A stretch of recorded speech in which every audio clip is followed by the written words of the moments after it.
ये कहानी सुनने के बाद यकीन मानिए, आप किसी दूर से आती बांसुरी की आवाज पर कभी भरोसा नहीं करेंगे। और अगर वो रात के अंधेरे में बजे तो शायद आप जिंदा ना बचें। गांव का नाम था कोहरवा। बिल्कुल जंगल के किनारे बसा हुआ छोटा सा गांव। सिर्फ 41 झोपड़ियां, और हर एक झोपड़ी के बाहर एक ही चीज लटकती थी, लाल कपड़े में बंधी लोहे की जंजीर। ना कोई बिजली, ना मोबाइल नेटवर्क, बस जंगल, रात और एक डर जो हर घर में चुपचाप पलता था। गांव के बच्चे जब पैदा होते थे तो उनकी दाई पहली बार उन्हें छाती से लगाने से पहले एक काम करती थी। उनके कानों में रुई ठूंस देती थी। पूछो क्यों? क्योंकि इस गांव में एक धुन थी जो सिर्फ रात में सुनाई देती थी, और जिसने भी उसे बिना रुई के सुन लिया उसकी आंखें अगले दिन खाली मिलती थीं और आत्मा गायब। मैं इस कहानी को अपने मामा से सुना करता था जब वो शराब पीकर पूरी रात बड़बड़ाते रहते थे। मत जाना, रात के बाद कोई बांसुरी बजाता है, वो बुलाता है, और फिर कुछ भी वापस नहीं आता। मैं हंस देता था क्योंकि 2023 का लड़का भूतों से नहीं डरता। लेकिन फिर कुछ हुआ जिससे मेरी पूरी सोच, मेरी पूरी जिंदगी और शायद मेरी आत्मा भी बदल गई। पिछली गर्मियों में मेरी नानी की तबीयत बहुत खराब हो गई थी, तो माँ ने कहा, तू ही जा कोहरवा, नानी अब ज्यादा दिन की मेहमान नहीं। मैंने ज्यादा नहीं सोचा, बस कैमरा और पॉडकास्ट माइक उठाया और निकल पड़ा। दिल्ली से कोहरवा का रास्ता सीधा नहीं था। पटना, फिर एक लोकल ट्रेन, फिर जीप, और फिर 3 घंटे की पैदल चढ़ाई। जहां मोबाइल नेटवर्क गायब था, वहां पहली बार महसूस हुआ कि असली दुनिया क्या होती है। शाम हो रही थी जब मैं गांव पहुंचा, और मुझे सबसे अजीब चीज दिखी। हर दरवाजे के ऊपर लटकती वो जंजीर, और हर घर से आती धुएं और चुप्पी की मिली जुली महक। कोई भी जोर से बात नहीं करता था, सिर्फ फुसफुसाहटें, जैसे किसी ने सबकी आवाज छीन ली हो। नानी की हालत सच में बहुत खराब थी, पर उनकी आंखें मुझे देखते ही फैल गईं। उन्होंने मेरा हाथ पकड़ लिया और सिर्फ 3 शब्द बोले, रात को मत सुनना। मैं हंसा, क्या नानी, वो मामा वाला बकवास मत शुरू करना। लेकिन उन्होंने मुझे खींचकर अपने सीने से लगाया। उनका पूरा बदन कांप रहा था, जैसे हर शब्द के पीछे सदियों की सजा हो। तेरा मामा झूठ नहीं बोलता था बेटा, उसने उसे देखा था जिसने बांसुरी बजाई थी। रात 12-3 बजे मैं छत पर था। पॉडकास्ट रिकॉर्डिंग के लिए शांति चाहिए थी, और यहां थी डरावनी शांति। लेकिन तभी कानों में कुछ अजीब सा बजा, वू वू वू वू वू, टू टू टू, बिल्कुल जैसे कोई बांसुरी। मैं चौंका, क्या ये कोई गांव का बच्चा था? फिर ध्यान आया, यहां तो बच्चों के कानों में रुई डाल दी जाती है, तो फिर ये आवाज कौन कर रहा था? मैंने नीचे झांका, कोई नहीं था। सिर्फ दूर पेड़ के नीचे कुछ हिलता हुआ दिखा। मैंने कैमरा झूम किया, ब्लैक स्क्रीन, लेकिन एक सफेद साया धीरे धीरे हिलता हुआ दिखा। और फिर अचानक आवाज तेज हो गई, टू टू टू टू टू टू टू, और मेरे कान जलने लगे, सच में जैसे किसी ने अंगारे डाल दिए हों। मैं नीचे भागा और देखा, नानी की आंखें फटी पड़ी थीं और उनके कानों से खून बह रहा था। मुझे नहीं पता मैं कैसे रात गुजार पाया, लेकिन सुबह उठते ही पूरे गांव में हलचल मची थी। 2 और घरों में लाशें मिली थीं, एक 17 साल की लड़की और एक बूढ़ा बाबा, दोनों के कानों से खून और आंखें गायब। अब मुझे समझ आ रहा था मामा क्यों चिल्लाता था, नानी ने क्यों डरते हुए कहा, मत सुनना। और अब मैं यहां से वापस नहीं जा सकता था, क्योंकि मैंने वो धुन सुन ली थी। सुबह के 8 बजे गांव की हवा में अजीब सी बेचैनी थी। नानी के चेहरे पर जो खौफ मैंने देखा, वो अब गांव की हर आंख में था। मैं मंदिर के पास खड़ा था जब मुझे एक बुजुर्ग मिला। नाम था पंडित हरिकृष्ण। सफेद धोती, जला हुआ कुर्ता और माथे पर लाल तिलक नहीं बल्कि कालिख की पट्टी। मैंने पूछा, बाबा ये क्या चल रहा है गांव में? कौन मार रहा है लोगों को? उन्होंने मुझे एकटक देखा और धीरे से बोले, जिसने सुनी वो मरा जिसने झांका, वो गुम जिसने नाम लिया, वो कभी इंसान ना रहा। मैं डर के मारे कांप उठा, लेकिन अब वापस जाने का रास्ता नहीं था। मैंने पूछा, क्या ये सब सच है? कोई है जो बांसुरी बजा रहा है? पंडित का चेहरा पत्थर सा सख्त हो गया। उन्होंने बस एक बात कही, शाम से पहले गांव से चले जाओ या फिर अपने कान सिलवा लो। उस रात मैंने तय किया कि मैं रिकॉर्ड करूंगा उस आवाज को। मैंने अपने कैमरे को नानी के घर की छत पर सेट किया, माइक चालू किया और खुद को कमरे में बंद कर लिया। पर फिर रात के 12-11 बजे वो आवाज फिर आई, टू वू वू टू टू।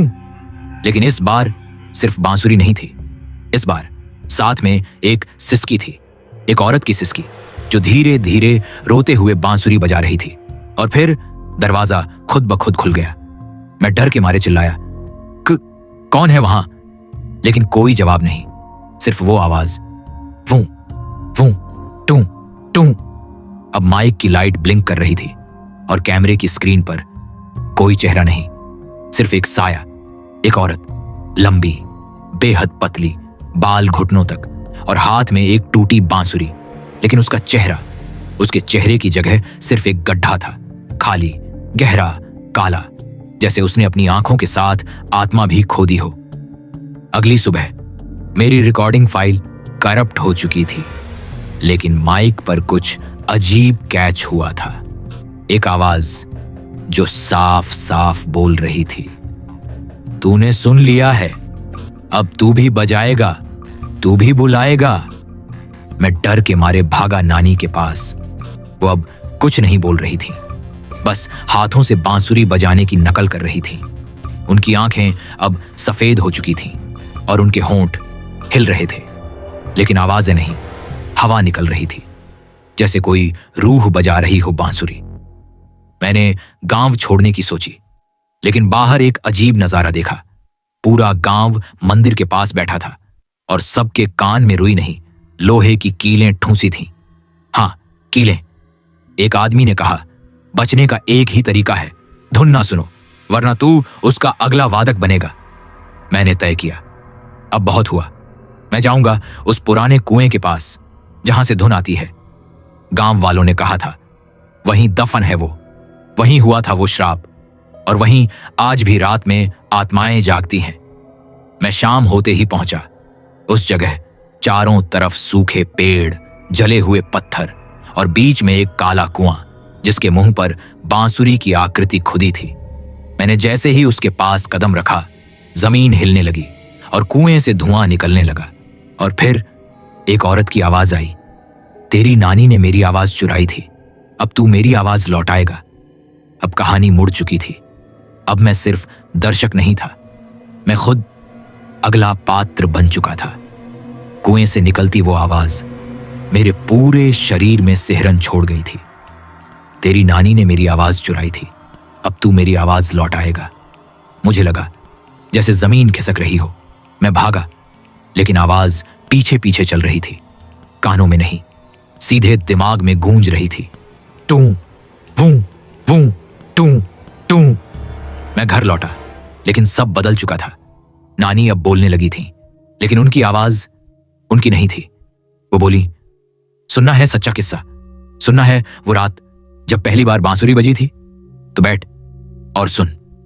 1872 गांव का नाम तब कुहरपुर था और वहां रहती थी एक लड़की, रोहिणी, 16 साल की, कंचन जैसी आवाज और बांसुरी की दीवानी। सुबह से शाम वो बस एक ही काम करती, तालाब किनारे बैठकर बांसुरी बजाना। लोग कहते उसकी बांसुरी सुनकर पेड़ झुक जाते हैं और सांप अपनी बांभी से बाहर आ जाते हैं।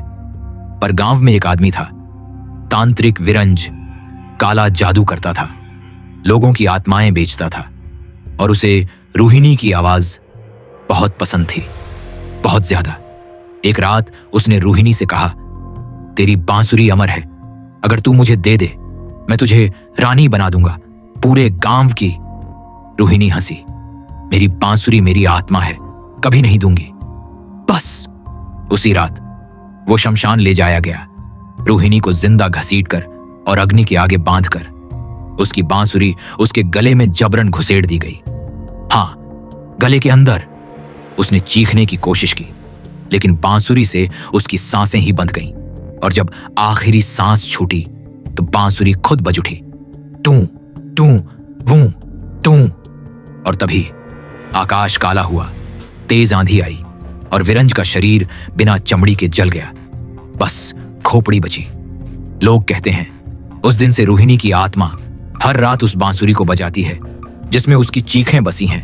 वो अब ना लड़की है ना आत्मा, वो साया बन गई है जिसे लोग कहते हैं बांसुरी वाली चुड़ैल। और अब मेरी नानी बोली, वो सिर्फ सुनने वालों को नहीं मारती, वो वादक चुनती है, हर तीसरे पीढ़ी में एक जो उसकी धुन पूरी करे और फिर उसकी जगह ले। मैं डर से पत्थर हो गया।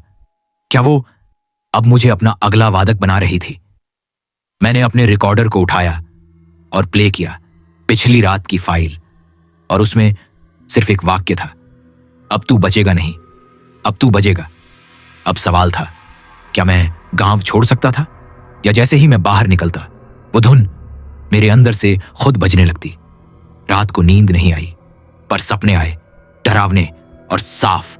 एक सपना जिसमें मैं खुद बांसुरी बजा रहा था और मेरे सामने सैकड़ों लोगों की बिना आंखों वाली लाशें पड़ी थीं, और मेरी पीठ के पीछे रोहिणी खड़ी थी, बिना चेहरा लेकिन आंखें, मेरी आंखें जो अब उसके पास थीं।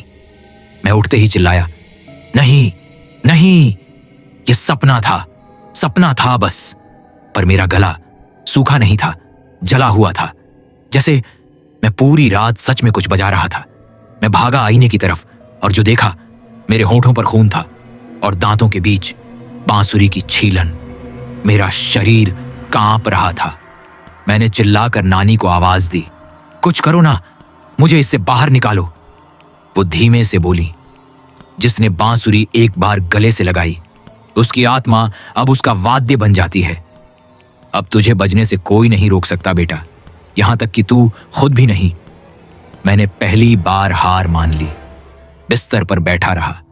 कानों में अब हर चीज धुंधली लग रही थी, जैसे पूरी दुनिया धीरे धीरे रोहिणी की धुन में घुल रही थी। टू वू वू, हर दीवार पर, हर परछाई में उसकी झलक मिलने लगी थी। उसी शाम गांव के 3 लोग मुझसे मिलने आए। वो बोले, हम जान गए हैं, अब तू अगला है, पर एक रास्ता है। मैं चौंका, क्या क्या रास्ता? उन्होंने कहा, वो कुआं जहां से सब शुरू हुआ। अगर कोई उस बांसुरी को वहीं ले जाकर जला दे और खुद बच जाए तो वो श्राप टूट सकता है। लेकिन फिर उन्होंने जो जोड़ा उसने मेरी रूह कंपा दी।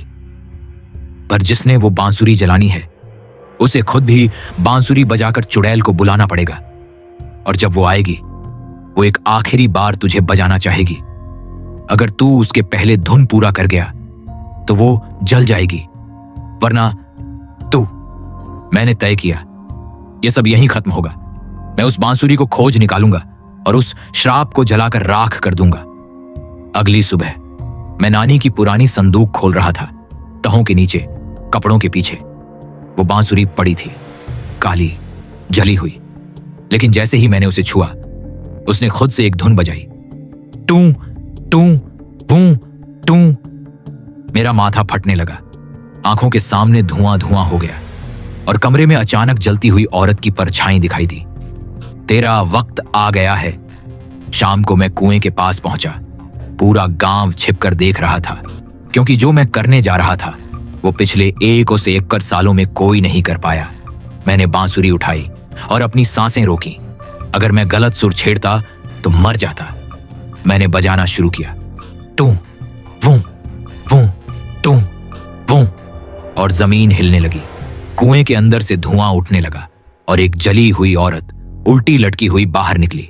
उसका मुंह नहीं था, लेकिन उसकी आंखों से खून नहीं, आग बह रही थी। वो मेरे पास आई, एक एक कदम, और बोली, अब तू नहीं बचेगा, अब तू ही मेरा पिंजरा बनेगा। मैं कांपते हुए बोला, तेरे श्राप को यहीं खत्म करता हूं। मैंने बांसुरी को तेल में डुबाया और आग में झोंक दिया। पूरी जमीन कांपी। चुड़ैल चीखने लगी जैसे आसमान फट रहा हो। तूने मेरी आवाज जलाई है, अब मैं तुझ में बसूंगी। अगले पल एक सन्नाटा, ना हवा, ना रोशनी, ना आवाज, बस मैं, कुएं के सामने और हवा में तैरता राख का बादल, जिसमें कुछ पल के लिए एक चेहरा दिखा, रोहिणी का चेहरा, और वो मुस्कुरा रही थी। गांव में अब बांसुरी की आवाज नहीं आती, कोई मरता नहीं, लेकिन कहते हैं हर अमावस की रात कुएं से एक धीमी सी धुन अब भी निकलती है, और जब कोई नया मेहमान आता है गांव में, उसके सपनों में वो जली हुई बांसुरी खुद बजती है। अब तू बजेगा। गांव में सब ठीक हो गया था। लोगों ने झोपड़ियों से वो लाल जंजीरें हटा दी थीं, बच्चों के कानों से रुई निकाल दी गई, और पहली बार मंदिर में आरती बजी। मैंने कैमरा समेटा, माइक बंद किया और गांव से विदा लेने लगा। सब कह रहे थे, तू गांव का रक्षक है बेटा, तूने श्राप तोड़ दिया। लेकिन मेरी आंखों में एक बेचैनी थी, कुछ था जो अब भी मेरे अंदर गूंज रहा था। टू वू, टू वू। मैं वापस दिल्ली पहुंचा। 1 हफ्ते तक कुछ नहीं हुआ। मैंने वो सारी रिकॉर्डिंग सुनी, पर उसमें सिर्फ शोर था और एक ही आवाज, तू अब आवाज बन चुका है। एक रात जब मैं नींद में था, मुझे सपना आया। मैं एक मैदान में खड़ा था, हजारों लाशें, और मैं बीच में, हाथ में वही जली हुई बांसुरी, और मेरे सामने रोहिणी खड़ी थी, पर इस बार नहीं जली हुई, साफ, सुंदर, शांत। वो बोली, तू मेरा श्राप नहीं तोड़ा, तू मुझे आजाद कर चुका है। अब तू ही बांसुरी है, अब तेरे सांसों से ही मेरी धुन बजेगी। अब हर उस कान में जहां तेरी आवाज पहुंचेगी, मैं उतर जाऊंगी।